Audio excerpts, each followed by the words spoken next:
The coffee shop smelled like burnt espresso and broken promises. I stood across 4th Street in downtown Denver, rain hammering the concrete around my Italian leather shoes, watching her through the plate glass window. 4 months. 123 days since Aria Winters walked out of my life. I had counted every single one. She looked different. Thinner in the face, though something about her posture had changed. The way she held herself, protective, curved inward like she was guarding something precious. My wolf stirred in my chest, a low growl that started somewhere near my spine and worked its way up through muscle and bone until my teeth ached with the need to shift. The Territorial Council meeting I had abandoned was still in session 3 blocks away. 10 alphas from across the Rocky Mountain territories, waiting for me to return and explain why their king had walked out mid-sentence when his phone buzzed with a single security alert. Let them wait. Let them wonder. In that moment, standing in the rain with water running down the scar that split my left eyebrow, nothing mattered except the woman in the coffee shop who was supposed to be gone forever. I had learned patience in hard places. 20 years as a Marine, most of it in Force Recon units operating where one wrong move meant going home in a box. Iraq and Afghanistan had taught me to wait, to watch, to read a situation before committing. That training was losing ground to the wolf, and the wolf wanted to cross that street and claim what was mine. Because Aria Winters was still mine, no matter what papers she had signed, no matter how many lawyers had processed the dissolution of our marriage. The bond that connected us, that invisible thread of pack magic and biology that my father had woven into our wedding ceremony 6 years ago, that bond had never broken. And now, watching her stand to collect her order, I saw it. The curve of her belly under that oversized sweater, the way her hand moved unconsciously to rest there, protective, instinctive. She was pregnant. The world tilted sideways. Traffic sounds faded to white noise. The rain became irrelevant. Every lesson learned in 2 decades of combat, every leadership principle drilled into me at Quantico and refined under fire, all of it evaporated in the face of one simple biological truth. Aria was carrying my child. The math was simple. We had been separated for 4 months. She looked about that far along, maybe a little more, which meant the baby had been conceived right before she left. That last night, the one we never spoke about, when I had come back from the territorial dispute with Marcus, covered in blood that was not all mine, running on adrenaline and rage, and something that felt dangerously close to desperation. I had gone to her room, stood outside her door for 10 minutes, fist raised to knock, trying to find words that would not make me sound weak. Trying to explain that seeing 3 of my pack members killed in Marcus's ambush had stripped away every careful wall I had built around my feelings for her. She had opened the door before I could knock, took one look at my face and pulled me inside. We had not talked, had not needed to. For one night, all the distance and careful politeness that had defined our 5-year marriage had burned away, and I had finally shown her what I felt, had finally let myself have what I wanted most. And then morning came. The sun rising over the Rockies brought reality with it, cold and sharp. I had left before she woke because I was a coward, because I did not know how to be the husband she deserved and the alpha my pack needed, because I had convinced myself she was only with me out of duty, trapped by the arrangement our fathers had made when she was barely 20 years old.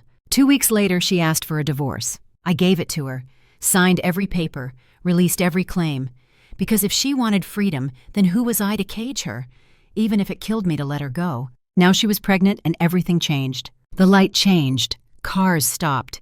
The crosswalk signal blinked its permission to cross, and my body moved before my brain finished processing the decision. 3 decades of training, 20 years of combat experience, all of it overridden by the most basic imperative in nature. Protect the female. Protect the young. I was halfway across the street when Aria looked up. Our eyes met through the rain and glass, and I watched her face cycle through surprise, recognition, and something that might have been fear. Her free hand moved to her stomach again, that protective gesture, and my wolf growled louder. She knew I had seen. A car horn blared. I was standing in the middle of the intersection, traffic backing up around me. Drivers shouted. Someone flipped me off. I did not move. Could not. Because Aria was already turning, already moving toward the back of the coffee shop, and if I lost sight of her now, I might never find her again. The Alpha command rolled out of me without conscious thought. Stop.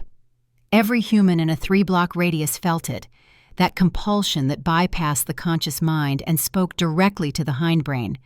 The shouting stopped. The car horns went silent. Even the rain seemed to pause, though that was probably my imagination. I crossed the rest of the street in 4 strides and pushed through the coffee shop door. The barista behind the counter paled when she saw me, probably recognized me from the news. The Alpha King of the Northern Summit Territory did not often make personal appearances in downtown coffee shops. I ignored her, following Arya's scent toward the back hallway that led to the restrooms and the rear exit. She was fast, already out the back door and into the alley when I emerged from the shop. Rain had turned the alley into a maze of puddles and scattered trash, the smell of wet cardboard and old cooking oil mixing with her scent. Jasmine and something sweeter. Fear. I caught up to her in 3 steps, did not grab her, did not touch her, just placed myself between Arya and the mouth of the alley, blocking her exit. She stopped, turned. Her blonde hair was plastered to her skull from the rain, mascara running in dark tracks down her cheeks. She looked furious and terrified and more beautiful than I remembered. "How far along?" My voice came out rougher than I intended. She did not answer, just stared at me with those ocean blue eyes that had haunted my sleep for 4 months. "How far along, Arya?" I made it a command this time, just a touch of alpha will behind the words. Enough to compel truth, but not enough to force obedience. I had never used my power on her like that during our marriage. Was not entirely proud of using it now. 4 months, she said quietly, give or take. "Is it mine?" The question seemed to hurt her. She flinched like I had struck her, and I hated myself for putting that look on her face. But I needed to hear her say it. "Yes, 1 word, 1 syllable. It rearranged my entire world. Who knows you're here?" "What?" I stepped closer, scanning the alley, the windows overlooking us, the roof lines. Old habits. Always check your 6. Always know your exits. Always assume someone is watching. "Who knows you're in Denver? This coffee shop, this alley, who knows?" Arya's expression shifted from fear to confusion. "Just my friend Sage. Why does it matter?" "Because Marcus has operatives watching you." I pulled out my phone, thumbed to the encrypted folder, and turned the screen toward her. Surveillance photos, time stamped over the last 2 weeks. Arya entering her apartment building. Arya at a grocery store. Arya at a medical clinic. Her hand flew to her mouth. "Oh my God, he's been tracking you since you left. I don't know how he knew where you went, but he knows. And if Marcus knows you're pregnant, then you're already in danger." A sound behind me. I spun, dropping into a fighting stance automatically. But it was just a small woman with dark curls and a very large pistol pointed at my chest. "Step away from her," the woman said. Her voice was steady, which meant she had training. Her stance was textbook Weaver, which meant military or law enforcement. The gun was a Sig Sauer P320, which meant she knew her weapons. "You must be Sage," I said, not moving. "And you must be the asshole ex-husband. Still doesn't explain why you're cornering a pregnant woman in an alley." "I'm not cornering her, I'm protecting her." Sage's laugh was harsh, funny way of showing it. Arya stepped between us, one hand on Sage's gun arm. "It's okay. Put it down." "The hell it's okay. This is the man who let you walk away without a fight." Because I thought that's what she wanted. I kept my eyes on Arya, not the gun. But that was before I knew about the baby. And before I knew Marcus was hunting her. Sage did not lower the weapon. "Who's Marcus?" "My half-brother. And the most dangerous wolf in the territory after me." I pulled up another photo on my phone. Marcus in tactical gear, leading a team of mercenaries through what looked like a training compound. The photo was 3 weeks old, taken by one of my intelligence assets embedded in his organization. "He wants the baby," I said flatly. "I don't know why yet, but when Marcus moves, people die. So you can shoot me if you want, but I'm not leaving Arya unprotected. Not now, not ever." Arya was staring at the photo, her face draining of color. "Why would he want my baby?" "Our baby, and I don't know, but I'm going to find out." The sound of footsteps echoed from the far end of the alley, multiple sets, moving fast. I pushed Arya behind me and felt my wolf surge to the surface. My vision sharpened, colors bleeding away to shades of gray. Scents intensified. The smell of gun oil and tactical nylon. Military-grade equipment. "Go," I told Sage. "Get her out of here." My truck is on 4th Street, black Suburban. Plates November Delta 742. Keys are in my pocket. "I'm not leaving without you," Arya said. "You are. Because if those are Marcus's people, and you're still here when they arrive, this gets a lot more complicated." 4 men rounded the corner, civilian clothes but moving like operators, hands near concealed weapons, eyes scanning, professional, coordinated. I had seen that look before. These were not amateurs. "Afternoon, gentlemen," I said easily. "You're a long way from Shadow Peak territory." The lead man, older, scarred, smiled without warmth. "Alpha Stone, we're just here for a conversation." "Then you should have called my office, made an appointment. This is more informal." His eyes flicked to Arya. "The lady and us, we need to talk." My wolf was fully present now, riding just under my skin. I could feel my teeth starting to elongate, my muscles shifting density. Transformation was seconds away. "The lady doesn't talk to anyone without my permission." Sage still had her gun out. 3 more appeared behind the first 4. 7 total. Poor tactical odds even for an alpha, especially in a confined space with civilians nearby and a pregnant woman to protect. "We can do this easy or hard, Alpha Stone." The lead man's hand moved toward his jacket. "Your choice." "Neither." I pulled my phone out with my left hand, keeping my right free. Called a number I had programmed for emergencies. It was answered on the first ring. "Lyra, code red. Extract package to Mountain House." My sister's voice came back instantly, crisp, professional. "ETA 7 minutes. Hold position." I hung up. To the men I said, "You have 7 minutes to clear this alley. After that, my security team arrives, and this becomes an international incident." The lead man hesitated. Behind me, I heard Sage hustling Arya toward the far end of the alley. "Good. Get her clear." That was all that mattered. "We'll be back," the man said. "I know, and I'll be ready." They withdrew, moving in formation, professional and unhurried. When they were gone, I turned to find Arya and Sage stopped at the alley mouth watching me. 7 minutes, I said. "We need to move." The extraction was textbook. Lyra arrived in an armored SUV with 2 security specialists I recognized from my PAC's tactical team. Former military, both of them. Rangers. They had seen combat in places that did not officially exist and could handle themselves in any situation. Arya resisted getting in the vehicle. "I'm not going anywhere with you. This isn't a negotiation." I kept my voice level, controlled. "Marcus knows where you live, knows where you work, knows where you get coffee. You can come with me to a secure location, or you can go back to your apartment and wait for him to send more men. Your choice." She looked at Sage, who shrugged. "Hate to say it, babe, but the scary Alpha King has a point. Those guys were not screwing around." "Fine, but I'm not your prisoner." "No, you're under my protection. There's a difference." The drive into the mountains took 2 hours. Lyra drove while I sat in back with Arya, maintaining careful distance. She stared out the window, one hand on her stomach, and did not speak. I did not push. There would be time for talking later. For now, I needed her safe. The Mountain House was one of 3 secure locations I maintained outside of PAC territory. This one was built into the side of a peak in the San Isabel National Forest, reinforced concrete and steel disguised as a luxury hunting lodge, solar panels and backup generators, its own water supply, enough stored food and ammunition to withstand a siege for 6 months. Paranoid, maybe, but hard experience had taught me that the difference between paranoid and prepared was whether you survived the attack. Arya's eyes widened when we pulled through the security gates.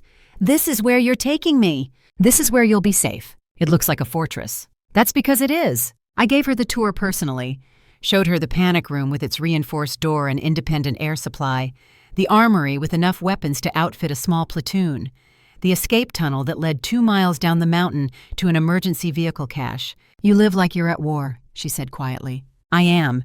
Even when I'm not fighting, I'm preparing for the next fight.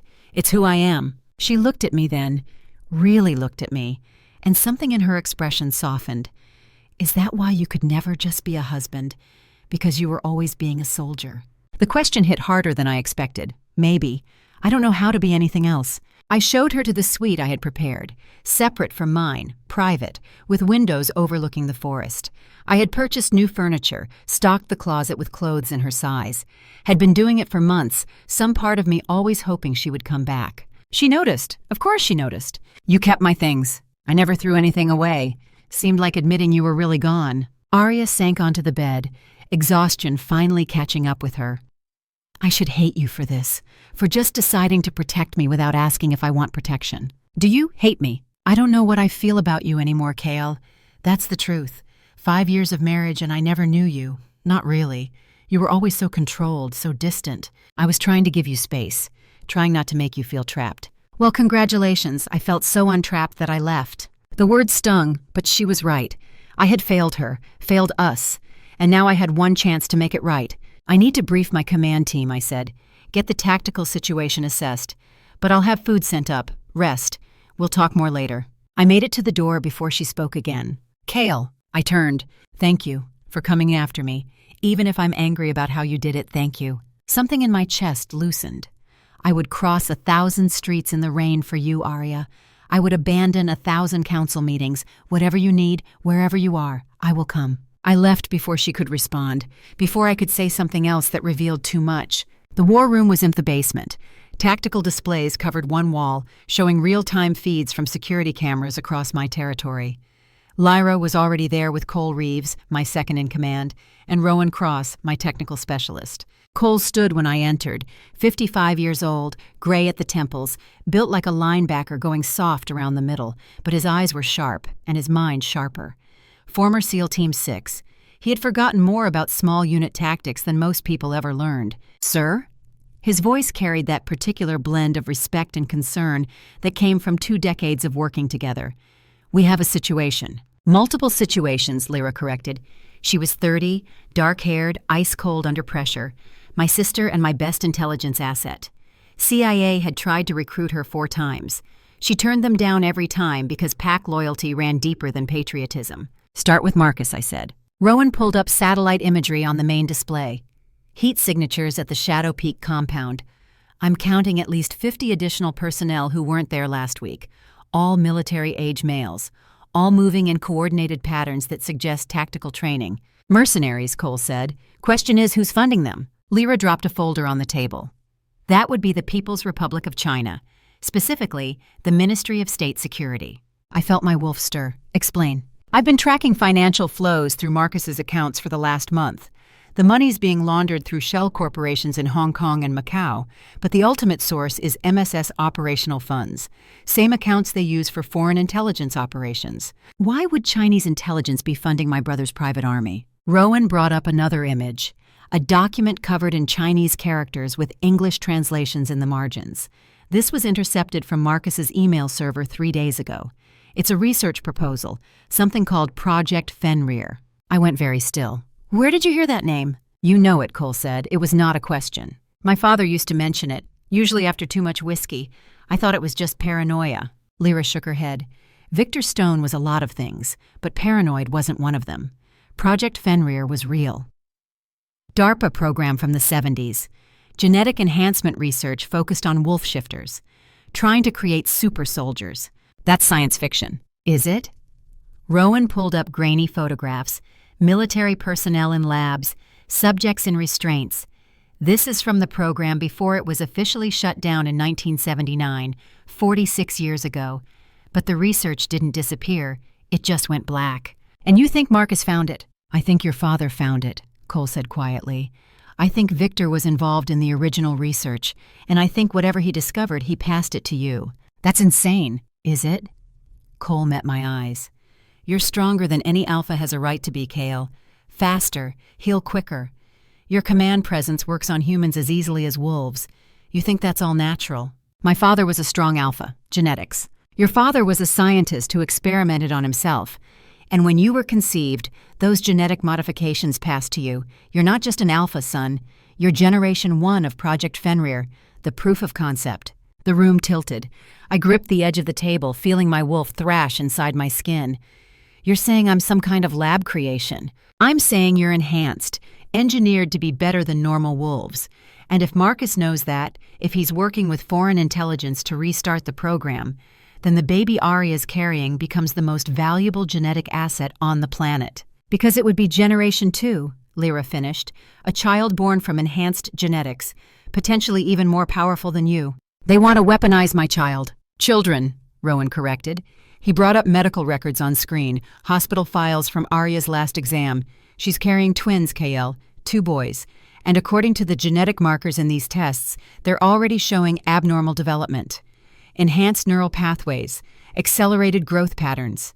Whatever your father did to himself, whatever got passed to you, it's expressing even stronger in the next generation. I could not breathe. Twins, 2 sons, both carrying modifications I did not ask for, both targeted by my brother and a foreign intelligence service that saw them as weapons instead of children. Where did you get those medical files? That's the problem, Cole said heavily. We didn't. Marcus did. He has a mole somewhere in your organization, someone with access to Arya's information. That's how he knew where to find her. That's how he knew about the pregnancy before you did. I was going to be sick. Someone in my own pack, someone I trusted, was feeding intelligence to my brother, betraying not just me but Arya and my unborn sons. Find them, I said. My voice came out cold, flat. Find the mole. Find out how deep Marcus's penetration goes, and find out what the hell my father was really working on. There's something else, Lyra said. She looked uncomfortable, which was rare for her. Something you need to know about the divorce. What about it? It's not legal, not under pack law. I stared at her. We filed the papers. Judge signed them. It's done. Human law, yes. But Victor wrote your marriage contract under pack jurisdiction. There's a clause. Old tradition called war bride rights. I felt cold. What does that mean? It means during time of territorial conflict, marriages involving the alpha bloodline cannot be dissolved. The spouse becomes a protected military asset. The logic is that enemies might use divorce to separate the alpha from his mate, weaken the pack. We're not at war, aren't we? Lyra pulled up incident reports. Marcus has been raiding your border territories for 2 years, killed pack members, stolen resources, challenged your authority. Under pack law, that constitutes a state of territorial conflict, which means the war bride clause is active, which means your divorce was never finalized. Arya is still my wife. Legally, yes. And more than that. She's classified as a military asset under your protection, which gives you certain rights, such as command authority. You can give her direct orders under wartime protocols, restrict her movements, control her access to outside communication. No, the word came out sharp. I won't do that to her. Kael, be reasonable. If she's in danger, then I protect her as my partner, not my prisoner. I won't use pack law to take away her choices, even if it keeps her safe, especially then. Safety without freedom isn't protection, it's a cage, and I won't do that to her. Cole nodded slowly, something like approval in his eyes. Your father would have disagreed. My father made a lot of mistakes. I'm not repeating them. The alarm klaxons went off before anyone could respond. Red lights flooded the war room. Rowan's fingers flew across his keyboard, pulling up security feeds. Perimeter breach, north wall, 8 contacts, all armed. I was moving before he finished speaking. Get Arya to the panic room, now. Lyra was already running. I followed Cole and Rowan to the armory, pulling body armor over my shirt, checking the load on a tactical shotgun. 12-gauge, double-aught buck. Not subtle, but effective. The security feed showed 8 men in full tactical gear, night vision, suppressed weapons, moving in professional formation toward the main building. These were not amateurs. Rules of engagement, Cole asked. Capture if possible. I need to know who sent them and what they know.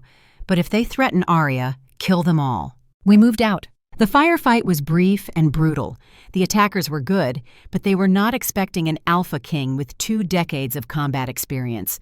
I took the first 2 down myself, moving faster than their night vision could track, hitting them from angles they did not anticipate. Cole dropped 3 more with precise headshots. Rowan disabled the last 3 with electronic warfare, frying their comms and night vision before we swept in to secure them. 1 we kept alive for interrogation.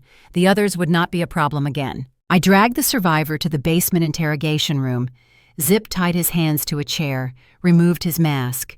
He was young, maybe 25, with the hard eyes of someone who had seen combat. Who sent you? He smiled, blood on his teeth, like I'm going to tell you that. I did not waste time with threats. Just shifted partially, let my wolf come forward enough that my eyes went gold and my teeth elongated. The man's smile disappeared. I'm going to ask one more time. Who sent you? What were your orders? His resistance crumbled.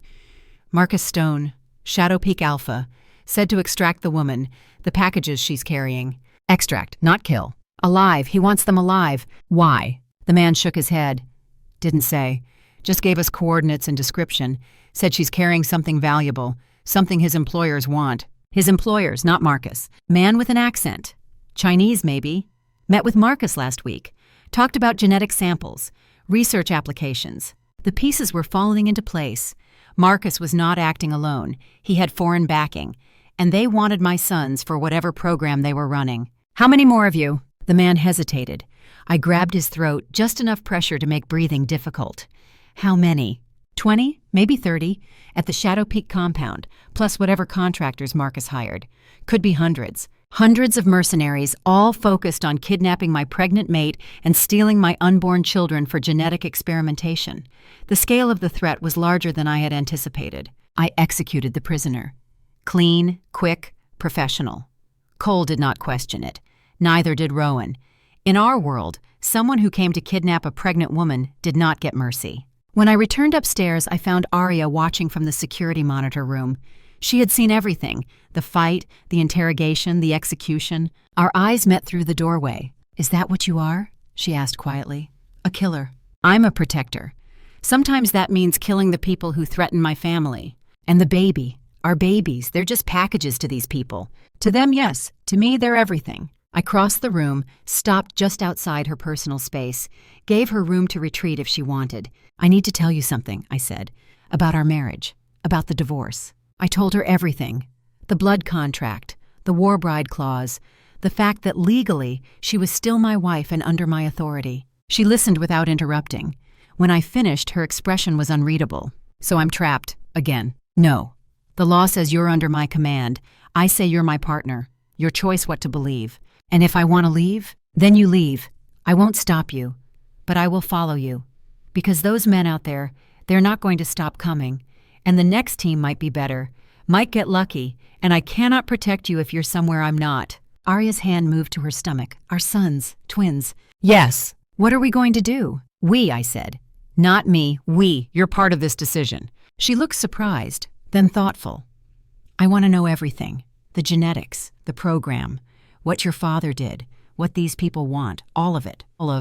Then we'll find out together." She extended her hand. "Partners." I took it. Felt that electric jolt of the mate bond, stronger now than it had been in 5 years of marriage. Partners. That night I could not sleep. Too much adrenaline, too many tactical problems with no clear solution. I found myself in my father's old office, the room I had kept exactly as he left it when he died 5 years ago. The desk was mahogany, massive, covered with packed documents and territorial maps. I had been through it 100 times, found nothing unusual. But tonight, with new information about Project Fenrir, I looked with different eyes. The family photo on the wall, Victor and my mother on their wedding day, both of them looking young and hopeful. I removed the frame, checked behind it, felt along the wall panel, found a seam that should not be there. The hidden compartment opened to reveal a journal. Leather-bound, filled with my father's precise handwriting. The last entry was dated 2 weeks before his death. I read, "The boy doesn't know what he is, what his children will be. Project Fenrir must remain buried. I thought I could control it, use the research to strengthen our bloodline. Instead, I created something that will either save or destroy everything. If I had known the cost, if I had known what would happen, I would have burned the research. But it's too late now. The modifications are in Kael's DNA. They will pass to his children, and those children will be weapons unlike anything the world has seen. God forgive me for what I've done." My hands were shaking. My father had known, had engineered me deliberately, and had regretted it. There were more entries, details about the original DARPA program, how Victor had volunteered as a test subject, how the genetic modifications had succeeded beyond expectations, how he had hidden the results when the program was shut down, preserving his enhanced abilities and passing them to his children, how he had arranged my marriage to Arya specifically because her bloodline carried a recessive gene that would amplify the modifications in the next generation. I had been bred like livestock. Arya had been selected like a breeding mare. Our entire marriage had been my father's experiment. The rage that filled me was cold and focused. Victor Stone was already dead, which saved me from having to kill him myself. I found Cole in the security center, monitoring overnight camera feeds. He looked up when I entered, saw the journal in my hand, and went still. "You knew." It was not a question. Cole's expression confirmed it. "Not everything, but enough. Victor told me some of it before he died. Made me promise to keep you safe, keep the research hidden. You should have told me. He made me swear. And you were dealing with enough after his death, the pack transition, the territorial challenges. You didn't need this on top of everything else. I slammed the journal on the desk. You don't get to decide what I need to know. Not about this. Not about my own DNA. You're right. Cole met my eyes. I should have told you. I'm sorry. The apology took some of the edge off my anger. Cole was not Victor, had not created me, had only tried to protect me in the way he thought best. Tell me the rest, everything you know. He did. Told me about Victor's growing paranoia in his final years, his fear that other nations would discover Project Fenrir and try to replicate it, his decision to destroy all the research, every file, every sample. Except he didn't destroy it all, I said. Marcus found it. Not Marcus. Cole's voice dropped. Victor gave it to him. What? Your father had 2 sons, you and Marcus. But Marcus was born from an earlier relationship, before Victor met your mother. Illegitimate, hidden. Victor thought he could use Marcus as a backup subject if something happened to you. Gave him access to some of the research, told him about the program. And when Victor tried to shut it down, Marcus refused. Cole nodded. They fought about it. Victor wanted all trace of Fenrir erased. Marcus saw it as his birthright, his chance to be special like you. The night Victor died, they had a final confrontation. You were there. Cole's silence was answer enough. You killed my father. The words hung between us like a blade. Cole did not deny it, did not look away. Victor was going to kill you, Kael. Had a gun. Said you were too dangerous to live. That the modifications made you unstable, unpredictable, a threat to the pack and the world. He was going to put you down like a rabid dog. So you shot him instead. I chose you. Cole's voice was steady. Victor was my alpha, my friend. But you're my son in every way that matters. And I chose you. I should have felt something. Rage, grief, betrayal. Instead, I just felt empty. My father had tried to kill me. My mentor had murdered my father to save my life. And both men had been keeping the truth from me for 5 years. Does Marcus know that I killed Victor? Yes. He blackmailed me. Said if I didn't feed him intelligence on your operations, he'd expose me, have me executed for alpha killing. And you've been working for him ever since. Working for you. Cole's voice hardened. Everything I told Marcus was carefully selected. False intelligence, misleading reports. I've been protecting you for 5 years while he thought he controlled me. Until now, until Arya. Until now, Cole agreed. I couldn't hide her pregnancy. Couldn't control what Marcus would do with that information. So yes, he found her because of me, but I never meant for this to happen. I believed him, which did not change the fact that his deception had put Arya in danger. You're done, I said. Effective immediately. Step down as second. Return to your territory. I'll make it look like a retirement. Keep your reputation intact. Cole nodded slowly, and Marcus. Marcus is my problem now. What are you going to do? What I should have done years ago. End this. Cole stood, moved to the door, then paused. For what it's worth, Kael, you're a better man than Victor ever was. Better than me. Your sons are lucky. He left. I sat alone in the security center, surrounded by monitors showing an empty compound, and tried to figure out how to protect 2 children who were not even born yet from enemies who wanted to turn them into weapons. The sun rose over the Rockies, painting the peaks gold and red. I had been awake for 36 hours. Coffee had stopped working around hour 20, but there was too much to do, too many threats to neutralize. Arya found me in the war room, still staring at tactical displays. She had changed into jeans and a sweater that actually fit, pulled her hair back into a practical ponytail, looked more like the analyst I had first met 6 years ago, and less like the trophy wife she had been forced to become. You look terrible, she said. Haven't slept. When was the last time you ate? I could not remember. She sighed and pulled a protein bar from her pocket. Eat. Your sons need you functional. I ate. It tasted like cardboard but provided calories. I read the journal, she said. Lyra showed me. Your father's confession about the program. I should have told you myself. You were busy dealing with assassins and betrayal. I can read. She moved closer, studying the displays. So we're genetically modified breeding stock.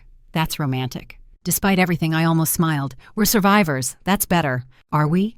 Surviving.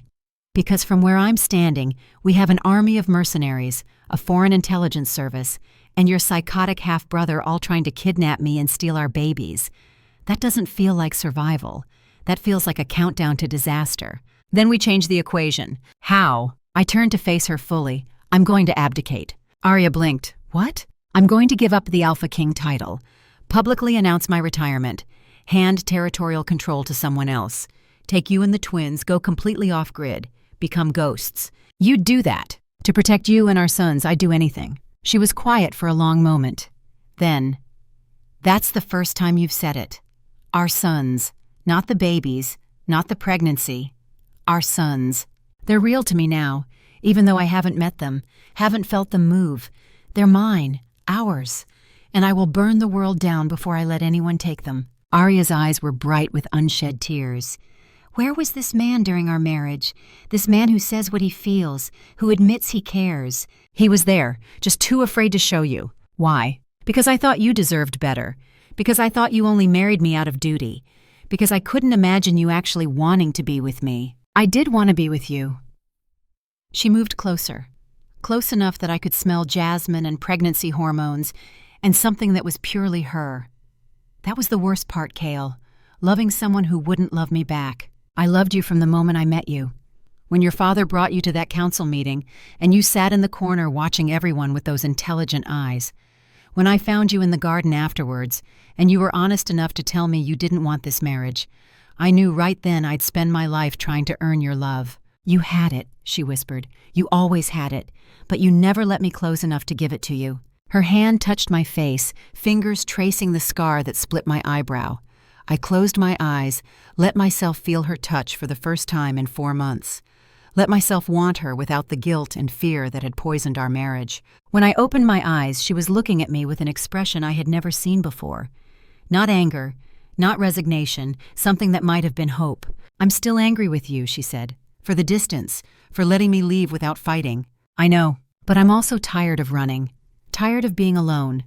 And these babies, our sons, they deserve better than parents who can't even talk to each other. So what do? We try again, but different this time, honest, partners like you said, no more hiding. I can do that. And if you're serious about abdicating, about disappearing to keep us safe, then I need to know it's not just duty, not just the alpha protecting his pack.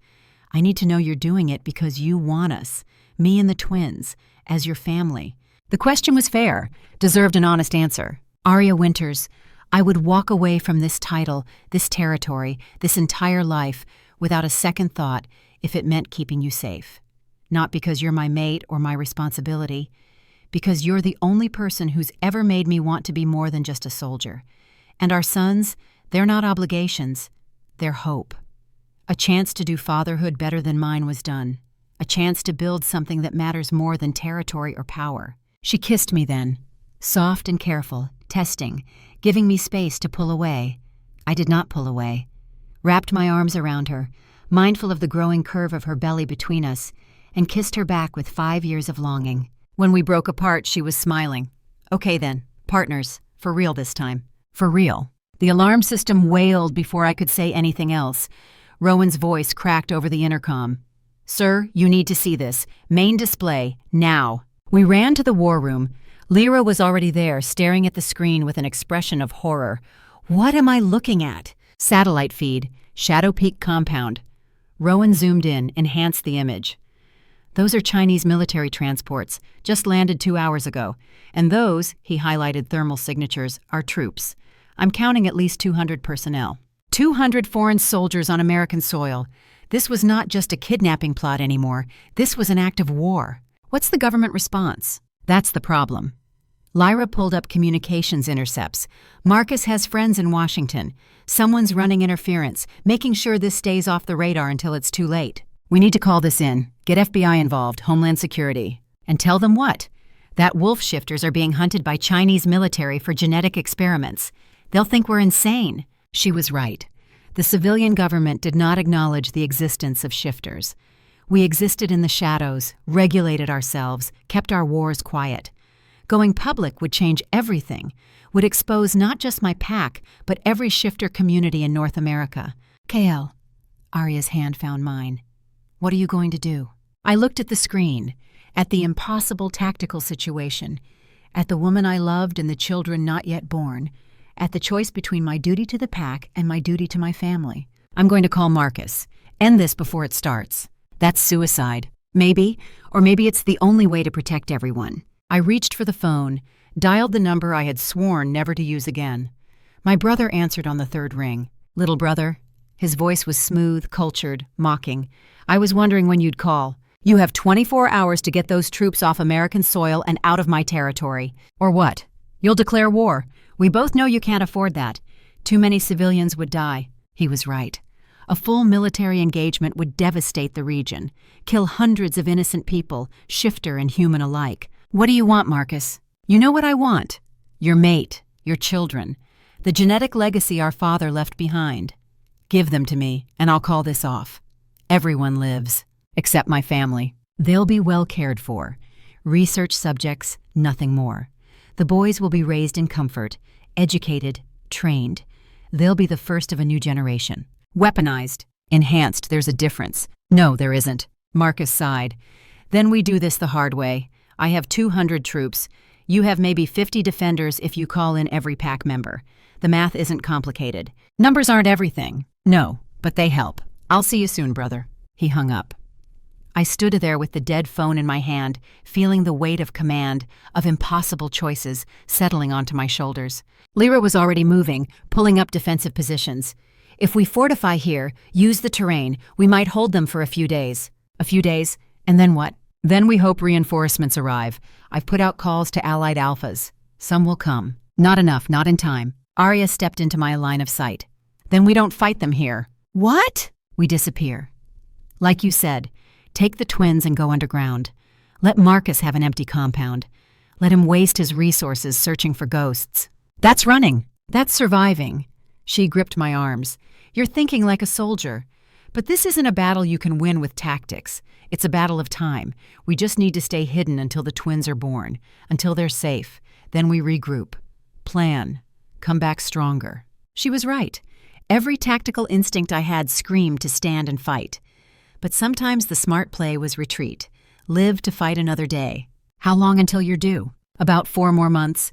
Maybe less if they come early like the doctor said." 4 months. We hide for 4 months. Then what?" "Then we figure out how to take our life back." I looked around the war room, at the displays showing enemy positions, at the maps of territory I had sworn to protect, at Lyra and Rowan loyal unto death waiting for orders. "All units pull back to secondary positions. I want this compound evacuated in 2 hours. Burn anything we can't carry.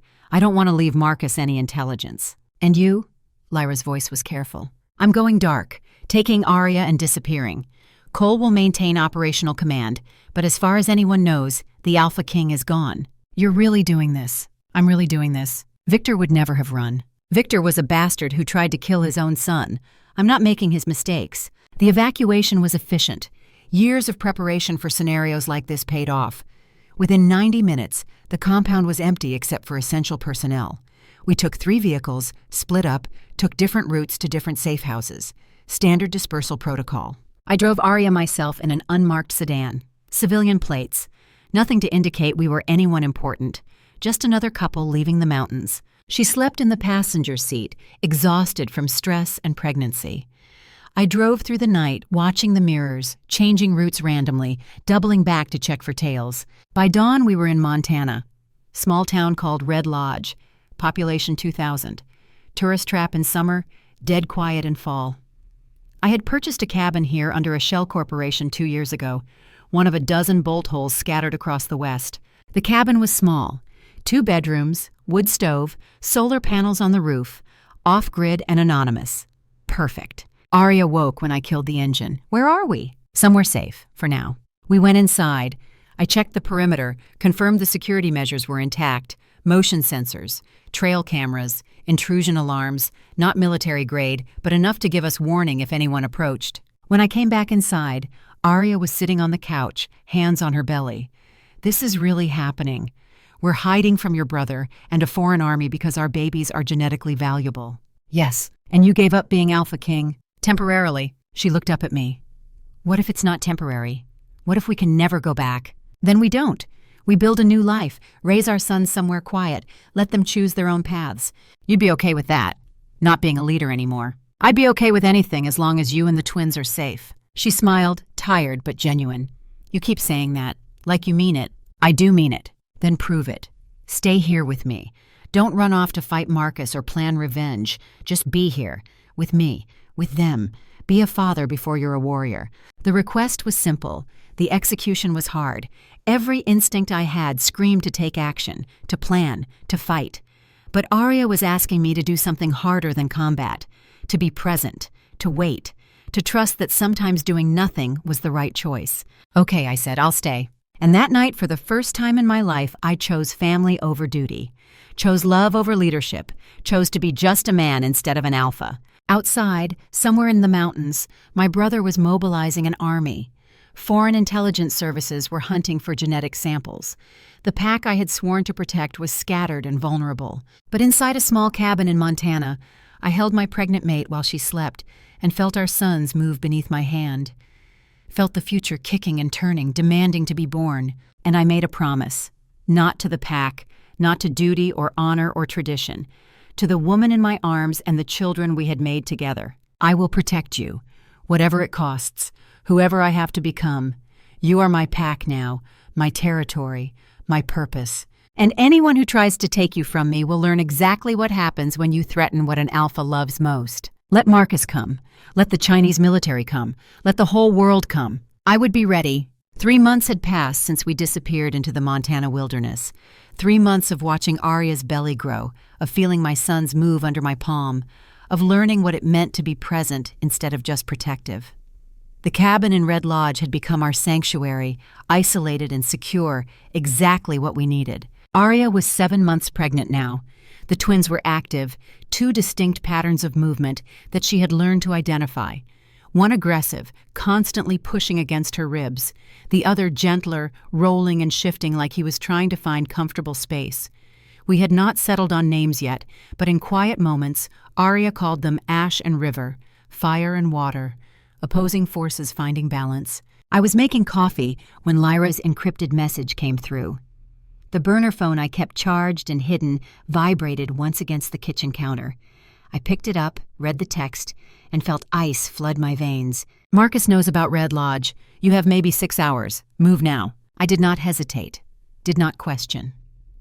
3 months of quiet domesticity had not dulled my reflexes.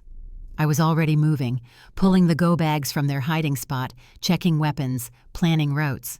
Arya emerged from this bedroom, hair tousled from sleep, wearing one of my old shirts that barely stretched over her belly. She took one look at my face and understood.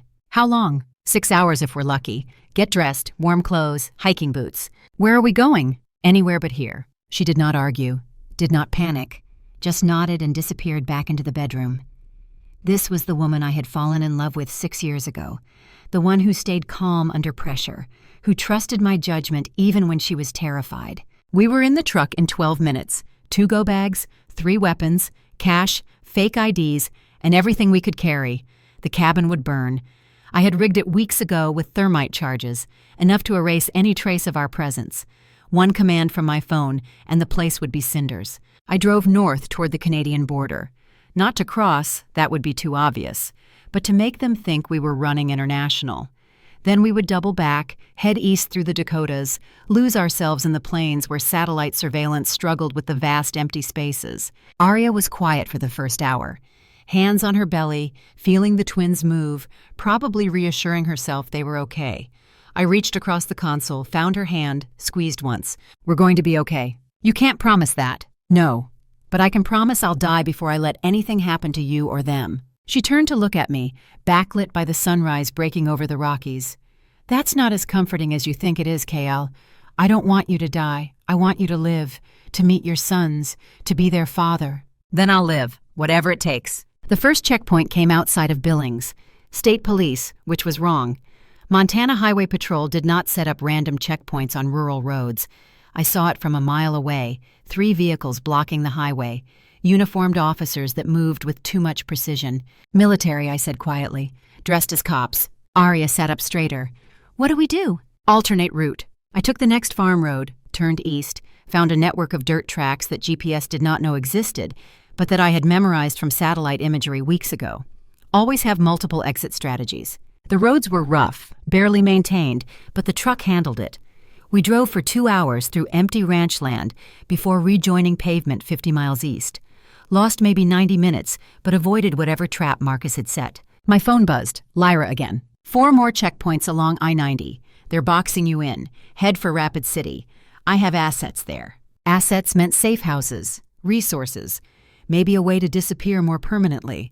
I changed course, aimed for South Dakota, and pushed the truck harder. Aria was having contractions. Not labor, she insisted, just Braxton Hicks. Practice contractions, normal at 7 months. But they were coming every 20 minutes, and her face went pale with each one. We need to stop, she said. Just for a few minutes, let me walk, drink some water. We can't, not until we reach Rapid City. Kael, please. I pulled over. Could not help it. The quiet desperation in her voice broke through every tactical consideration. We stopped at a rest area outside of Sheridan, Wyoming. I swept the perimeter while Aria walked slow circles around the parking lot, breathing through contractions. 2 truckers watched her with concern. I positioned myself between them and her, wolf barely contained, ready to kill anyone who got too close. One of the truckers approached anyway. Big man, 60 maybe, with the weathered face of someone who had spent his life on the road. "Ma'am, you okay? You look like you might need a hospital." I stepped into his path. "She's fine, we're fine." He looked at me and something in his expression changed. Recognition maybe, or just instinct telling him to back away from danger. "Just trying to help," he said, hands up. "Appreciate it, we don't need help." He retreated, told his partner something I could not hear. They both got in their rig and left quickly. Smart men. Aria finished her walk and climbed back into the truck. That was unnecessary. Was it? How do you know he wasn't one of Marcus's people? Because not everyone is your enemy, Kael. Sometimes people are just decent. Maybe, but I could not afford to assume the best. Not with everything at stake. We reached Rapid City after dark. Lyra had sent coordinates to a house on the north side, older neighborhood, the kind where people minded their own business. The house looked abandoned from the outside, but the door was unlocked and inside was fully stocked. Food, medical supplies, a crib, disassembled, leaning against the wall. "Someone's been planning for this," Aria observed. "Lyra. She's been setting up safe houses across 6 states, preparing for worst-case scenarios. Your sister is terrifyingly competent. Runs in the family." I swept the house, checked all entry points, tested the security system. Military-grade motion sensors, cameras hidden in the eaves, reinforced door frames. This was not just a safe house. This was a fortress disguised as a home. Aria was in the kitchen making tea when my phone rang. Not the burner, my actual phone. The one only 5 people had the number to. I checked the caller ID. "Marcus," I answered. "You're persistent. I'll give you that." Marcus sounded relaxed, amused. 3 months of hiding, 4 checkpoints evaded. "But you can't run forever, Kael. Eventually you'll make a mistake. What do you want?" "I told you. Your mate, your children, the genetic material that should have been mine. It was never yours, wasn't it? We're both Victor's sons. Both carry his modifications. Difference is, you got the title and the territory. I got exile and scraps. But I found something better. Partners who appreciate what we are. The Chinese, among others. You'd be surprised how many nations are interested in enhanced genetics. Russia, North Korea, even some of our own people in Washington. Turns out, super soldiers are valuable regardless of politics. You're selling out your own species. I'm capitalizing on our advantages. Big difference. I could hear background noise on his end. Helicopter rotors. He was mobile, airborne, probably tracking us even as we spoke. "How did you find us in Red Lodge?" "I have friends everywhere, brother, including in your own organization." "Cole's dead. His betrayal died with him." Marcus laughed. "You think Cole was my only asset. Kael, I've had people in your pack for years, feeding me intelligence, watching your movements. You've been compromised since before you married Aria." The words hit like a punch, multiple moles, deeper penetration than I had imagined. My entire command structure could be tainted. "You're lying." "Am I?" "Then how did I know about the Montana cabin? How did I know you'd run north? How do I know right now you're in Rapid City, probably at one of Lyra's safe houses, probably thinking you're clever for evading my checkpoints?" I felt cold. He knew exactly where we were. "Here's what's going to happen," Marcus continued. "You're going to surrender. Bring Aria to Shadow Peak. Let my associates take their samples, and in return, I'll let you live. Hell, I'll even let you visit your sons once a year, see how they're developing. You can be part of their lives, just not in control of them. And if I refuse, then I level Rapid City looking for you. 300,000 people live there. How many of them die is on you. You won't. Too much exposure, too many witnesses." "You sure about that?" Technology is amazing these days. Gas line explosion, industrial accident, tragic, but these things happen. And by the time anyone investigates, I'll have what I came for and be long gone. He was not bluffing. I could hear it in his voice. Marcus would absolutely sacrifice a city to get what he wanted. 48 hours, he said. I'll send coordinates. Come alone. Bring Arya, or I start killing civilians. The line went dead. Arya had heard enough. Her face was pale, both hands on her stomach. He's insane. He's desperate, which makes him more dangerous. What are we going to do? I don't know yet. The truth was, I had run out of tactical options. We could keep running, but Marcus would keep finding us. Could hide, but that meant putting innocent people at risk. Could fight, but against his resources and manpower, we would lose. For the first time since combat, I felt genuinely trapped. Lyra arrived 2 hours later in a black SUV with diplomatic plates. She looked exhausted, hair pulled back severe, wearing tactical pants and a jacket that probably concealed body armor. We need to talk, she said without preamble. Inside, she spread maps and satellite photos across the kitchen table. Current intelligence on Marcus's operation, troop positions, supply lines, weak points. I've been running surveillance on Shadow Peak for 3 months. Chinese military presence is growing, now up to 300 personnel. They've built a research facility, fully operational lab, medical equipment, genetic testing capabilities. She pulled up photos on her tablet. Women in hospital gowns, pregnant. Some of them looked barely conscious. They're not just waiting for Arya, Lyra continued. They're running trials. Testing the genetic modifications on other bloodlines, seeing what works. Human experimentation, Arya whispered. On a massive scale. I've identified at least 20 subjects, all pregnant, all from wolf bloodlines with specific genetic markers.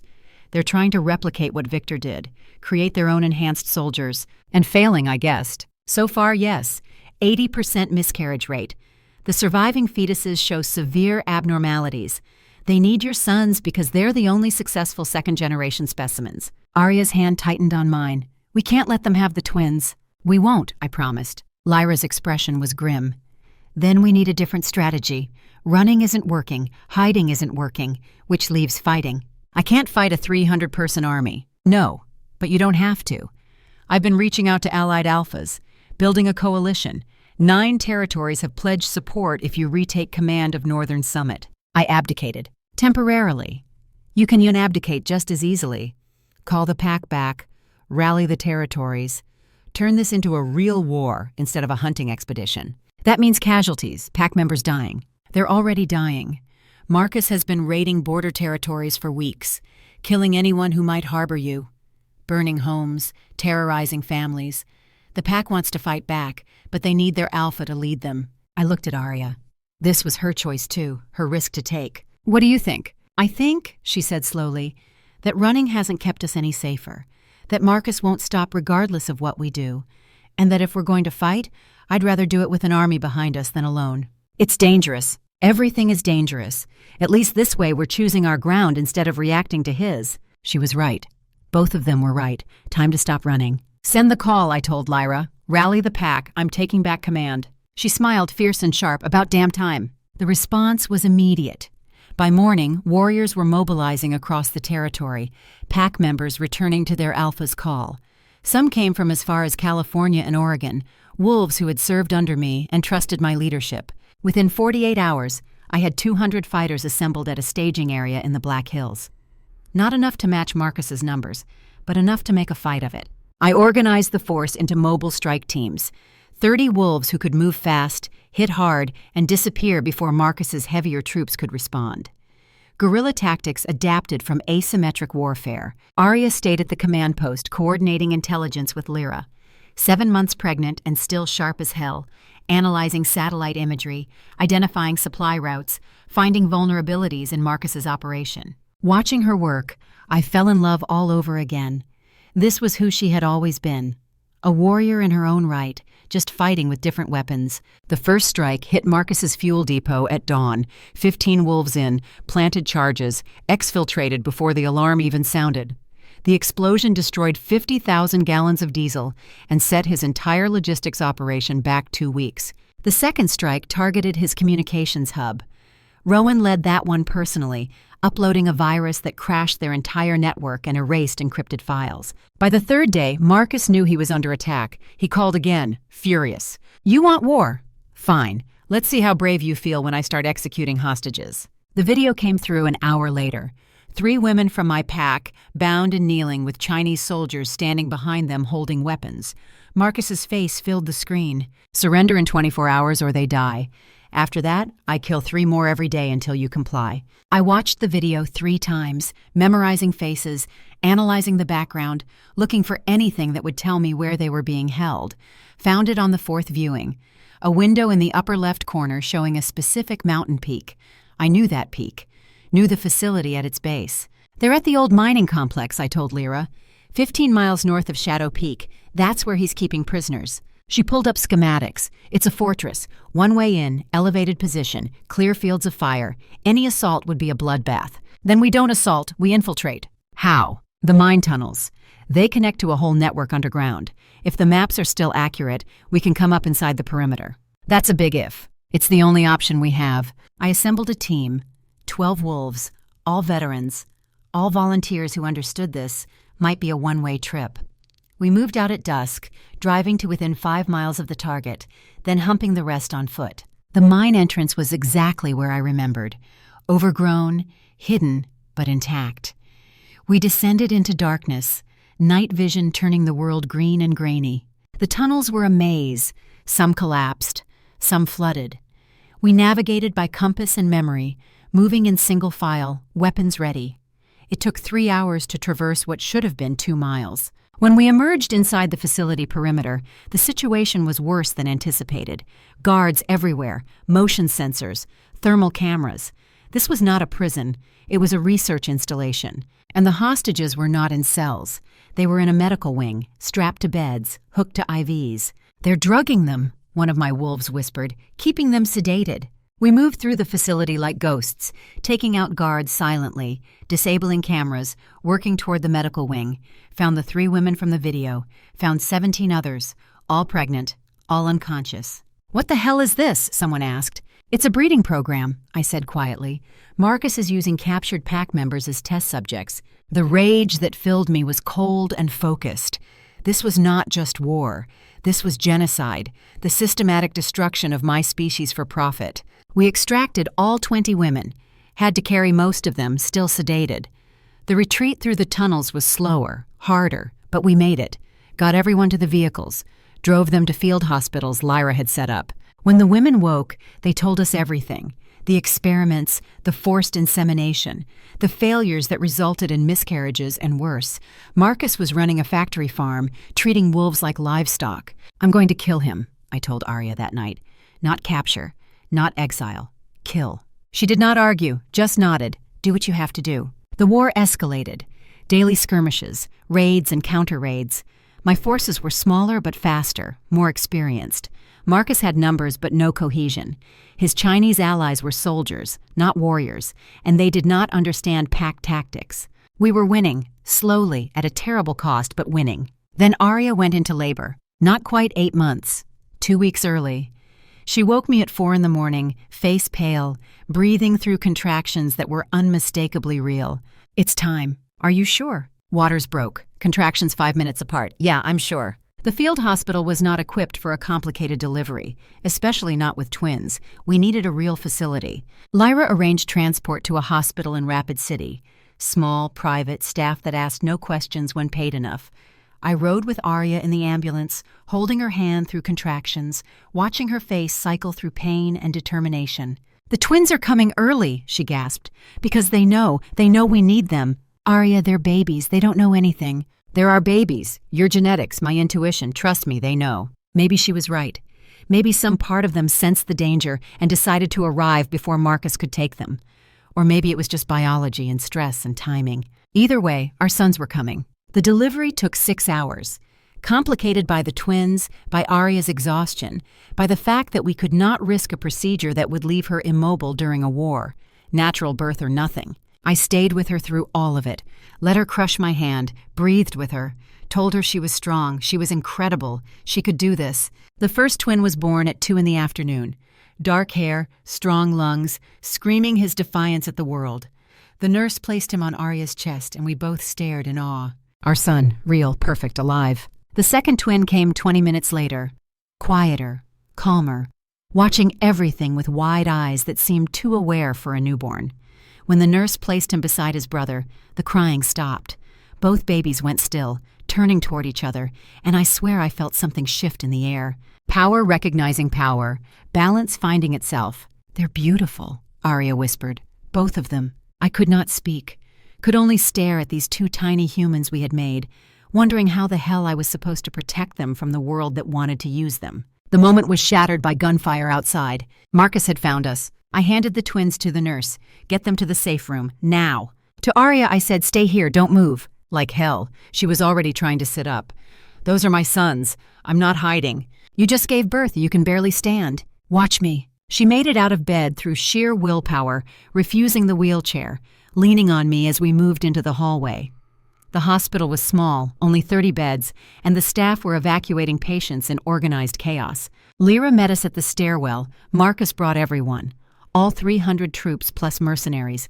They're surrounding the building. Then we fortify and hold. "Kael, we have maybe 40 defenders. This isn't a defensible position." "It is if we make it one. Get everyone to the second floor. Barricade the stairwells. We turn this into a kill box and make them pay for every inch." She ran to organize the defense. I got Arya to a room that had been converted to a command post, maps and radios and weapons stacked everywhere. The twins were there in a makeshift nursery, sleeping peacefully despite the chaos. Arya sank into a chair, pale and shaking, but eyes clear. "What's the plan?" "Survive until reinforcements arrive." "What reinforcements?" "I'm working on it." I called every allied alpha within 300 miles, begged, bargained, called in every favor owed, got commitments from 5 territories, maybe 200 wolves total, arriving in 6 to 8 hours, if we could hold that long. The assault began at dusk. Marcus did not waste time with negotiation, just hit the building with everything. Small arms fire raking the windows, RPGs taking out the first floor. His people were not subtle. My wolves returned fire from defensive positions, aimed shots, conserving ammunition, making every round count. We could not match their volume, but we could be more accurate. The battle settled into a rhythm. Attacks and responses, probes and counters, Marcus testing our defenses, looking for weak points, finding none because my people were professionals, and we had turned a civilian hospital into a fortress through sheer competence. Hours passed, night fell, the fighting continued. Arya monitored everything from the command post, feeding me intelligence from Lyra's satellite feeds, coordinating our limited forces with tactical precision. She had become my operations officer, managing the battle while I led the defense. Midnight came and went. The twins slept through explosions and gunfire, content in their mother's presence. The first reinforcements arrived at 2 a.m., 50 wolves from the Colorado Plateau territory, fresh and eager. They hit Marcus's eastern flank, caught his people between 2 forces, killed 20 before disappearing into the night. More came at 4, then 6. By sunrise, the numbers had evened. 200 defenders against 300 attackers, but we had better position and better leadership. Marcus called for a parley. We met in the street between the hospital and his lines. Both of us alone, both armed, but weapons holstered. Brothers facing each other for what we both knew was the last time. "You can't win this," Marcus said. "Even with reinforcements, you're outnumbered. Numbers aren't everything. Surrender the twins, walk away, everyone lives." "Not happening." "Then everyone dies, including those babies you claim to love." "They're not claims. They're my sons, and I will burn this entire city down before I let you touch them." Marcus studied me for a long moment. "You really love her. The woman. After everything, all the genetics and politics and power, you actually love her. From the moment I met her, then you understand you'd do anything for her, for them. That's what love is. Sacrifice. I understand you're insane. Am I? Or am I just willing to see the bigger picture? Those twins, Kael, they could change everything. End wars, unite territories, create a new world order. All they have to do is realize their potential. Under Chinese control, under proper guidance. Does it matter who provides it? It matters to me. Then we have nothing more to discuss. He drew his weapon. I drew mine. We fired simultaneously. Both shots hit center mass. Both of us went down. We were both wearing body armor, rolled, came up shooting, emptied our magazines at each other from 10 feet apart. Every round hit, none penetrated. We dropped the guns and went hand to hand. This was not a duel. This was two alphas trying to kill each other with fists and claws and teeth. We shifted partially, wolves rising but not taking over completely. Hybrid forms that were stronger than human, faster than full wolf. The fight was savage, primal. 30 years of resentment and jealousy and betrayal condensed into pure violence. We crashed through windows, destroyed cars, left blood trails across concrete. I was winning. Stronger, better trained, more experienced in actual combat. Marcus was tough, but he had never been to war, never learned that real fighting was not about rage, it was about endurance. I got him on the ground, hands around his throat, squeezing, watching his face turn purple, feeling his pulse slow under my fingers. This is for the women you experimented on, for the pack members you killed, for my sons who will never know their uncle because you chose power over family. Marcus smiled through bloody teeth. You think killing me stops this. I'm just the buyer. The real power is behind me. I know, and they're next. Movement behind me. I spun, releasing Marcus, and found myself facing a Chinese MSS officer with a pistol aimed at my head. 5 more soldiers materialized from shadows, all armed, all targeting me. Drop the alpha and step back, the officer said in accented English, or we execute everyone in that hospital, starting with your mate. I believed him, could see it in his eyes. This was a man who followed orders without hesitation or conscience. Slowly, I released Marcus and stood. He struggled to his feet, coughing, rubbing his throat. Smart choice, brother. The officer spoke into a radio. Bring the truck. We're extracting the assets. Assets meant the twins. They were going to take my sons, and there was nothing I could do without getting Arya and everyone else killed. Then the officer's head exploded. Sniper shot from 600 yards. Perfect placement. The other soldiers went down in rapid succession, professional hits, before they could even return fire. Lyra's voice crackled over my radio. You're welcome. Now finish it. Marcus ran, shifted to full wolf form and bolted toward his lines. I chased, also shifted, 4 legs eating ground faster than any human could move. We crashed into his troops at full speed, scattering soldiers, leaving chaos in our wake. The battle erupted around us. Pack members pouring from the hospital to engage, allied alphas arriving with fresh warriors. Marcus's forces caught between multiple fronts and beginning to break. I caught Marcus in the parking lot of an abandoned factory. We circled each other, wolves now, all pretense of humanity gone. This was the old way, alpha against alpha, winner take all. We collided in midair, fangs and claws, tearing, ripping, fighting with the single-minded brutality that only pack animals understand. There would be no surrender, no mercy. One of us was leaving this fight dead. Marcus was good, fast, strong, but I was better. Had been shaped by combat in ways he could never match. Every move he made, I countered. Every attack I anticipated. I got my jaws around his throat, bit down, felt windpipe collapse, tasted blood. He struggled, weakening, life draining with each heartbeat. I held on, did not release, did not show mercy. This was survival. This was protection. This was a father defending his young. Marcus went limp. I held on 30 seconds longer, making sure, then released and shifted back to human form. My brother lay dead at my feet. I felt nothing, no triumph, no grief, just exhaustion. Lyra appeared beside me. It's over. His forces are surrendering. The Chinese troops are withdrawing. Good. Make sure they keep going, all the way back to China. And the research facility. Burn it. Destroy everything, every file, every sample, every piece of equipment. I want that abomination erased from existence. She nodded and moved to execute orders. I walked back to the hospital. Every step hurt. Bruises and cuts covering my body, probably cracked ribs. Definitely a concussion. But I was alive. Arya met me at the door, still pale, still weak from delivery, but standing. She looked at the blood covering me and knew. Is it done? It's done. She kissed me. Soft and gentle, then pulled back. Come meet your sons, properly this time. The twins were in the nursery, awake and watching everything with those 2 aware eyes. I picked up the first one, the one born screaming, and felt power radiate from his tiny body. His name is Ash, Arya said, after the ashes we rose from. I held him carefully, this fierce little warrior already trying to command the world, then picked up his brother, the quiet one, who looked at me with eyes full of knowing. And this is River, because he flows around obstacles instead of crashing through them. "Perfect," I whispered. "They're perfect." That night, standing in a hospital nursery holding my newborn sons, while the woman I loved leaned against my shoulder, I finally understood what my father had never learned.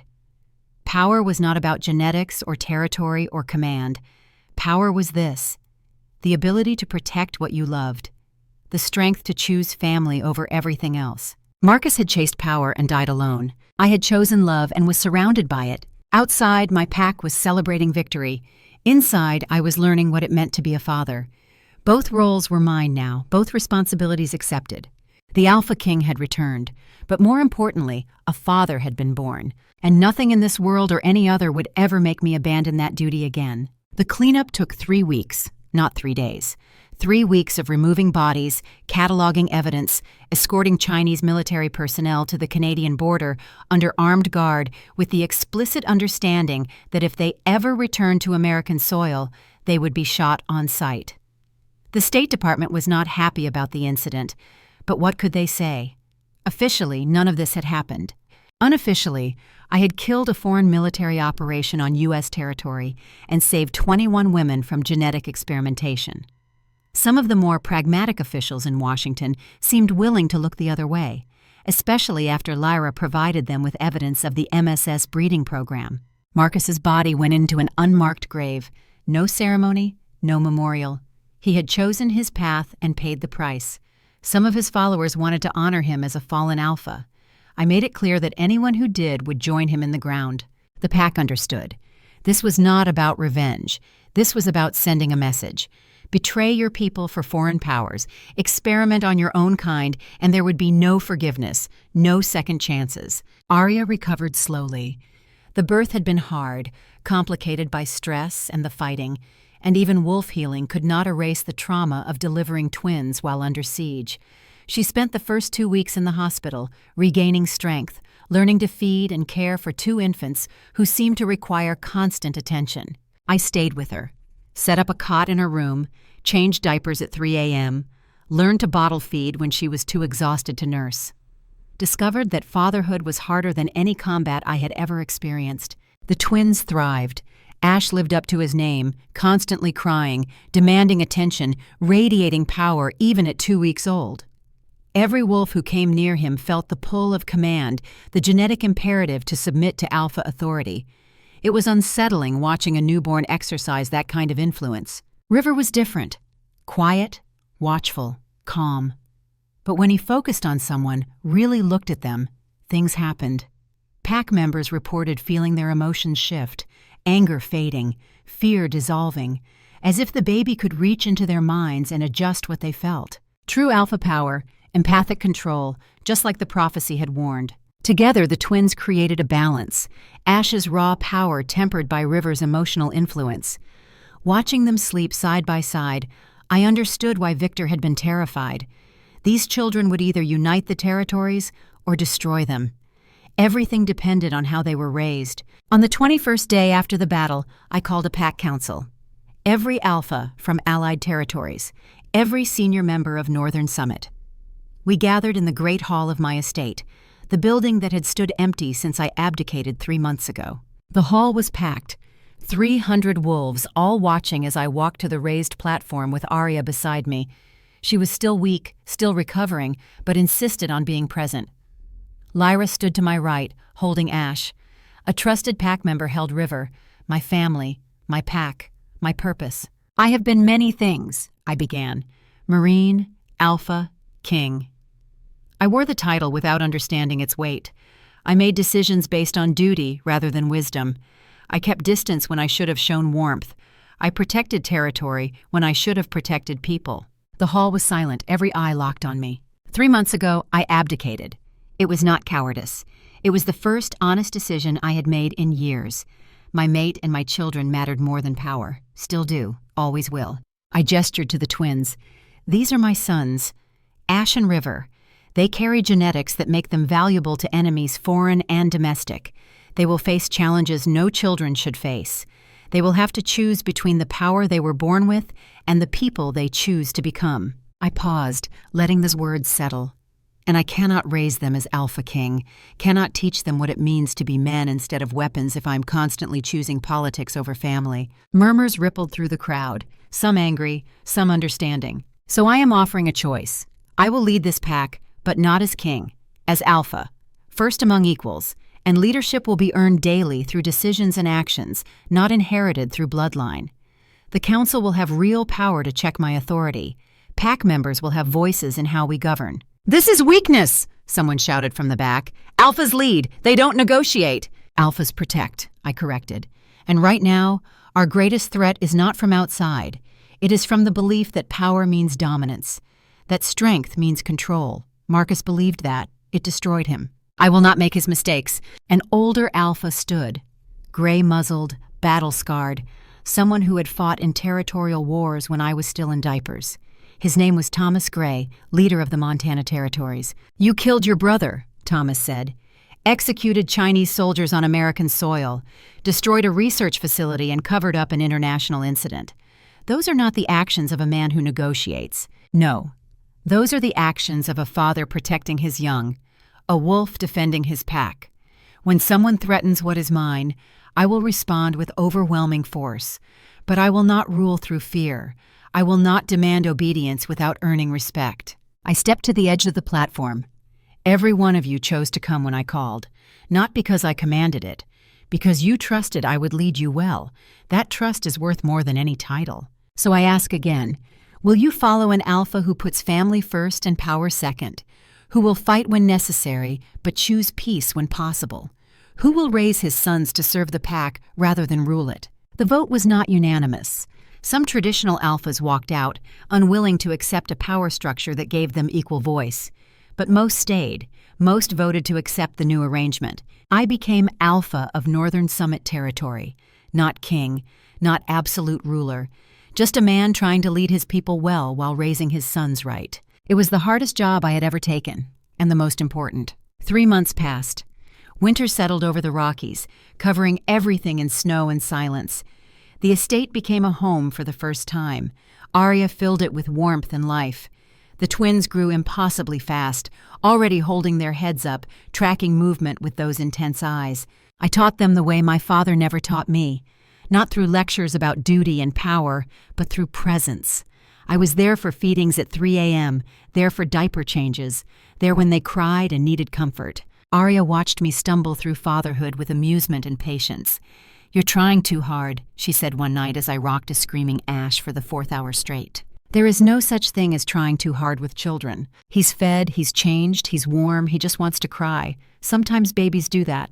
But what if something is wrong? Then we will handle it. Together. Like we handle everything else. She took Ash from me, laid him in the crib next to River, and somehow both babies settled immediately. The power of a mother's touch. Something no amount of Alpha genetics could replicate. "We should get married again," I said. "We are married. Blood bond, remember. War bride clause. Real married. A ceremony where you actually choose me instead of being forced into it." Arya turned to face me fully. "Are you proposing, Kael Stone?" "I am. We are already bonded. Already have children. What difference does a ceremony make?" "The difference between duty and choice. I want you to stand in front of witnesses and choose me freely. Not because your father arranged it. Not because pack law demands it. Because you want to." She studied me for a long moment, then smiled. Okay. Ask me properly and I will say yes." I dropped to one knee, right there in the nursery with our 3-month-old sons sleeping in their cribs. "Arya Winters, will you marry me? Again. For real this time. No politics, no arrangements, just you and me choosing each other." "Yes." We set the date for summer, 6 months away, which meant the twins would be 9 months old. Time to plan something meaningful instead of the political spectacle our first wedding had been. In the meantime, I focused on being Alpha. Real Alpha work, not the ceremonial nonsense I had performed as king. I settled disputes, mediated conflicts, made sure pack members had what they needed. Boring, unglamorous work that mattered more than any battle. Lyra became my official second. She was better at politics than I would ever be, could negotiate with rival packs and keep our alliances strong. Under her guidance, Northern Summit became known not for military might, but for fair dealing and smart strategy. Rowan built us a new intelligence network, not for conquest or control, but for early warning. We would know if threats emerged before they reached our territory. Prevention instead of reaction. And I trained the next generation of warriors. Young wolves who needed to learn that strength was not about dominating others, but protecting those weaker than themselves. One of those young wolves was a kid named Jake. 17, cocky, convinced he was invincible. Reminded me of Marcus at that age, all raw power and no discipline. I took him aside one morning during training, told him about my brother, about how Marcus had been stronger, faster, more naturally gifted than most wolves, about how it had not been enough. Power without purpose is just violence waiting to happen, I said. You want to be strong. Good. But ask yourself why. What are you protecting? Who are you serving? Myself, Jake said with teenage certainty. Then you have already lost. Because the moment you decide it is all about you, you become the villain in someone else's story. I made him work logistics for a month, hauling supplies, delivering food to elderly pack members, helping with construction projects, manual labor that had nothing to do with fighting. He hated it, complained constantly. But by the end, something had changed. He stopped seeing other wolves as competition and started seeing them as community. That is what made an alpha, not power, perspective. The twins reached 6 months, already pulling themselves up on furniture, already trying to communicate with sounds that were not quite words. Ash was aggressive, pushing boundaries, testing limits. River was cautious, watching, learning. They were perfect opposites, and together they created something greater than either could be alone. 3 months later, at 9 months old, we took them to their first pack gathering, presenting them formally to the community that would help raise them. Hundreds of wolves gathered, all wanting to meet the alpha's sons. I watched nervously as pack members approached, worried about how 2 genetically enhanced infants would react to crowd energy. Turned out I had nothing to fear. Ash smiled at everyone, charmed them with baby charisma and that undercurrent of power that made wolves want to please him. River reached for people, touched their hands, and left them feeling calmer than they had in weeks. The twins were working the crowd like politicians. At 9 months old, Arya laughed at my expression. They are your sons. Did you expect them to be shy? I expected them to be normal. Normal left the building the moment Victor started playing God with genetics. These boys will never be normal. Best we can do is teach them to be good. She was right. Normal was not an option. But good, honorable, strong in the ways that mattered, that was achievable. The gathering lasted 3 days, feasts and ceremonies and the kind of pack bonding that had not happened in years. Northern Summit was healing, finding its identity as something more than just a military power. On the final night, Thomas Gray approached me, the old alpha who had challenged me at the council. You are doing better than I expected, he said without preamble. High praise from you. Do not get cocky. You still have much to learn, but you are learning. That is what matters. He looked at the twins, sleeping in Arya's arms. Those boys will reshape our world. The question is whether they reshape it into something better or something worse. I intend to make sure it is better. Intention is not enough. You need a plan, a real plan for how to guide them, how to help them control powers they should not have. I am open to suggestions. Thomas handed me a leather-bound book, old, worn, pages yellow with age. My grandfather wrote this. He was alive during the last twin alpha birth. Watch those boys grow up. Watch them tear the territories apart in civil war. What happened to them? They killed each other, fighting over who should lead, who was more powerful.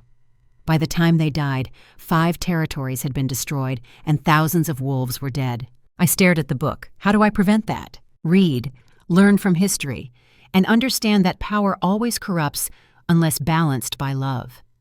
Those twins your grandfather knew, they had power but no family, no one to teach them that being strong meant protecting others, not dominating them. Your sons have you, have Arya, have a pack that will hold them accountable.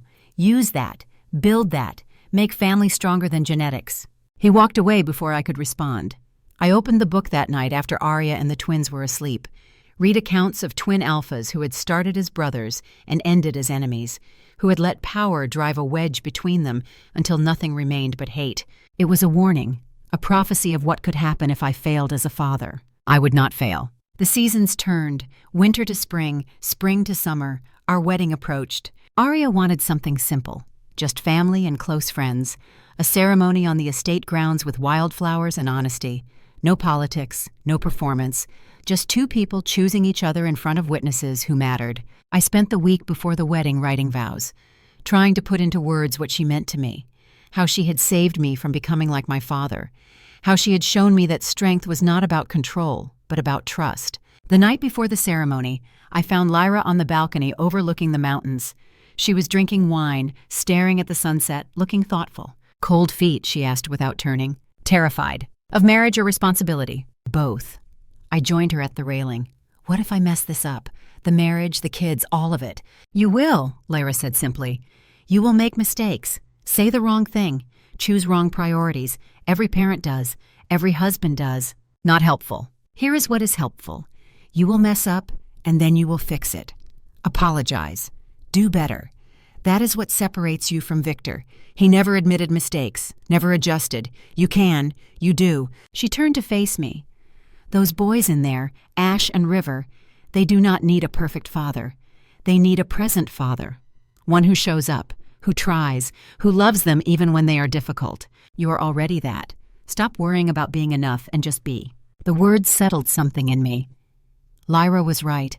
I could not control everything. Could not guarantee perfect outcomes. All I could do was show up every day and try my best. Sometimes that had to be enough. The wedding happened at sunset. Golden light painting the Rockies, 50 guests instead of 500. People who actually mattered instead of political obligations. Arya wore a simple white dress, hair down, wildflowers woven through it. She looked exactly like she had 6 years ago at our first wedding. Except this time, she was smiling. I wore my dress uniform. Marine Corps blues. The clothes of who I had been before power complicated everything. We stood under an arch of aspen branches while a pack elder performed the ceremony. The same words as before, but this time they meant something. When it came time for vows, I pulled out the paper I had written, then folded it and put it away. "I had a speech prepared," I said, "about duty and honor and all the things I thought mattered. But standing here looking at you, none of that seems important. What matters is this. 6 years ago, I married you because my father arranged it. I convinced myself it was duty, obligation, something I had to do for the pack. I was wrong. I married you because some part of me knew, even then, that you were the only person who could teach me to be more than just a soldier, more than just an alpha. You made me want to be a man worthy of being loved." I paused, meeting her eyes. "I cannot undo the past, but I can promise that for the next 50 years, I will choose you. Every day, every decision, you and our sons. That is my pack now. That is my purpose." Arya was crying. So was half the audience. I did not care. This moment was ours. Her vows were simpler. "I choose you, Kael. Not because I have to, because I want to. Because you are a good man trying to be better. Because you are the father I want for my children and the partner I need for myself. I choose you, today and always." We sealed the bond with a kiss. The pack howled approval. Somewhere in the crowd, our twins added their own baby voices to the celebration, and for the first time in 6 years, I felt complete. The reception was loud and joyful. Pack members celebrating not just a wedding but a new beginning. Food and music and the kind of laughter that had been absent too long. I danced with Arya, held her close despite the band playing something upbeat, just needed to feel her solid and real in my arms. "Thank you," I said quietly. "For what?" "For not giving up on me, for coming back, for giving me a second chance to do this right. You gave me a second chance too. Let me find my strength, my voice. We saved each other, Kael. That is what partners do." The twins monopolized attention. Everyone wanted to hold them, play with them, admire how they had grown. Ash charmed everyone with his personality. River studied everyone with those knowing eyes. At one point, both boys reached for each other across the crowd. A pack member brought them together, and the moment they touched, power rippled through the gathering. Not aggressive, not controlling, just presence. A reminder that these children were special. The party lasted until dawn. When the last guest left, Arya and I carried sleeping twins to their nursery, tucked them into cribs, and collapsed into our own bed exhausted and happy. "This is it," Arya murmured. "Our life, our family." "Is it enough?" She rolled to face me. "More than enough. This is everything." I kissed her forehead. Then we slept, wrapped around each other, while outside the sun rose on the first day of our real marriage. The years that followed were not easy. Raising enhanced twins never was. But we managed. Ash's powers manifested early and strong. By age 2, he could command wolves with a word, make them sit, stay, come. Adorable when he was a toddler, would be dangerous when he was older. We taught him control, taught him that just because he could command did not mean he should. That real leadership was about earning loyalty, not forcing it. River's abilities were subtler but more concerning. He could sense emotions, influence them, calm anger, or amplify joy. At 3 years old, he accidentally put an entire playgroup to sleep because he wanted quiet time. We taught him boundaries, taught him that other people's emotions were not his to control, that empathy was a gift, but manipulation was a curse. Both boys tested limits, pushed boundaries, made mistakes. We corrected them, guided them, loved them through the difficult moments. When they were 5, we took them to the memorial wall. Every pack member who had died defending Northern Summit had their name carved in stone, including those who died fighting Marcus. These people, I told my sons, they died protecting you. Protecting this pack. Protecting the idea that we are stronger together than apart. Ash traced a name with his small fingers. Did you know them? All of them, every single one. River looked up at me with those 2 wise eyes. Why did they die? Because they believed in something bigger than themselves. Because they chose to protect instead of dominate. Because that is what good wolves do. We teach our sons to be good, Arya added. Not powerful. Good. Power you already have. Goodness you must choose. The boys were quiet on the ride home, processing, learning, becoming the men they would one day be. At 10 years old, they started formal training. Not just combat, though they learned that too, but diplomacy, negotiation, how to read people, how to lead without commanding. Ash took to the tactical aspects. Strategy, planning. He had my mind for warfare, but his mother's emotional intelligence, a dangerous combination in the best way. River was different. He studied pack dynamics, learned psychology, understood that the strongest armies were built on trust and loyalty, not fear and obligation. Together, they balanced each other. Ash pushed forward, River held back. They argued constantly, challenged each other, competed in everything. But they never turned on each other, never let power drive a wedge between them. Because we had taught them that brothers were not rivals, they were partners. When the twins were 15, another alpha challenged me. Young Wolf from Montana thought he could take Northern Summit through combat. Traditional challenge, alpha to alpha. I accepted. Not because I wanted to fight, but because refusing would show weakness. The pack gathered to watch, as was tradition. The young alpha was strong, fast, well-trained. He lasted 6 minutes before I had him pinned, teeth at his throat, waiting for surrender. He yielded. I released him, offered him a place in our pack if he wanted to learn what real leadership looked like. He accepted. Ash and River watched from the sidelines. Afterward, Ash asked, "Why did you let him live? You won. You could have killed him." Because killing him would have made me a murderer, not a leader. He challenged honorably, lost honorably. Now he has a chance to become something better. River added, "You gave him the choice you never had. Serve because you want to, not because you have to." Exactly. I saw them process that, saw the lessons sink in. This was how you built legacy, not through violence but through example. At 18, the twins took their trials, tests of strength, wisdom, courage, ancient pack traditions that determined if young wolves were ready for adult responsibilities. Both passed easily. Ash through raw power and tactical brilliance, River through empathy and strategic thinking. The pack formally recognized them as adults, as potential future leaders, as the next generation. I watched them accept the acknowledgement with grace and humility, saw them thank the pack for the guidance and support, saw them choose service over power, and I knew we had succeeded, broken the cycle, raised sons who would be better than their father. That night, Arya and I stood on the balcony watching our sons celebrate with their generation, young wolves who had grown up in peace instead of war, who saw leadership as responsibility instead of privilege. "We did it," I said quietly. "We did. But it is not over.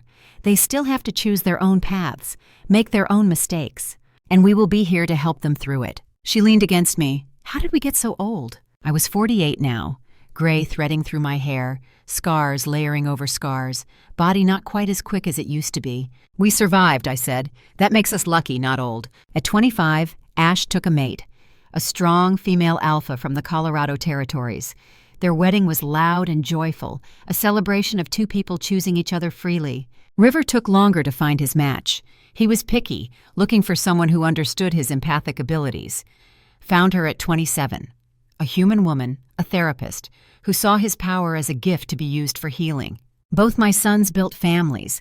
Both became leaders in their own right. Ash through strength and strategy, River through wisdom and connection. Together, they transformed Northern Summit into something greater than I had ever imagined. A territory known not for military power, but for fair dealing and strong community. The prophecy about twin alphas destroying everything never came to pass, because we had taught them that together was stronger than apart. I retired at 55, handed alpha responsibilities to Ash with River as his second. They did not need me anymore, had become their own men, made their own choices, built their own legacies. Arya and I bought a cabin in the mountains, smaller than the estate, quiet. Just the two of us, and the occasional visit from grandchildren. Yes, grandchildren. Ash and his mate had twins of their own. The genetics were strong, apparently. River and his wife had a daughter who showed empathic abilities even stronger than her father's. The next generation, the future, everything we had fought for. I spent my days teaching young wolves who needed guidance, sharing stories, passing on lessons learned through decades of mistakes and victories, becoming the mentor Cole had been to me. Arya wrote a book, her story of being forced into an arranged marriage and finding strength in survival. It became required reading for young wolves across multiple territories, a reminder that power and agency were not the same thing. We grew old together, gray hair and soft bellies and the comfortable intimacy of people who had survived everything life threw at them. On my 60th birthday, the pack threw a celebration. Hundreds of wolves gathered, including some from territories that had once been enemies, all united by respect for the alpha who had chosen peace when he could have chosen war. Ash gave a speech, talked about his father who had been a warrior but chose to be a teacher, who had the power to dominate but chose to serve. River added his own words, about the man who taught him that strength was not about forcing your will on others, but about protecting those who needed protection. I sat there listening to my sons, surrounded by my pack, holding Arya's hand, and felt complete. This was legacy, not territory or title or power. This, family and community, and the knowledge that the next generation would do better because we had done our best. Later that night, alone with Arya on our cabin porch, I asked the question that had been haunting me. Do you have any regrets? She thought about it, then smiled. I regret the wasted years, the time we spent afraid to tell each other the truth. But everything else, the struggle and pain and fear that made us who we are, made our sons who they are. So no real regrets. I pulled her close. I regret being a coward in the beginning, but you are right. Everything else I would do exactly the same. We sat in comfortable silence, watching the stars emerge over the Rockies. Somewhere in the valley below, our sons were leading the pack. Our grandchildren were growing up safe. The territory was at peace. Victor had tried to create the perfect alpha through genetics and experimentation. He had failed because perfection was not about power. It was about purpose. I was not perfect. Was never meant to be. But I had found my purpose. In protecting those I loved. In raising sons who would be better than their father. In building a legacy of service instead of dominance. The Alpha King was gone. In his place was just a man, a husband, a father, a grandfather. And that was more than enough. Arya fell asleep against my shoulder as night deepened. I held her, feeling her heartbeat steady against mine, and thought about the journey we had taken. From strangers bound by duty to partners bound by choice. From a marriage of convenience to a love that had survived everything. From fear to trust. From isolation to family. My father had made me a weapon. I had chosen to be a shield.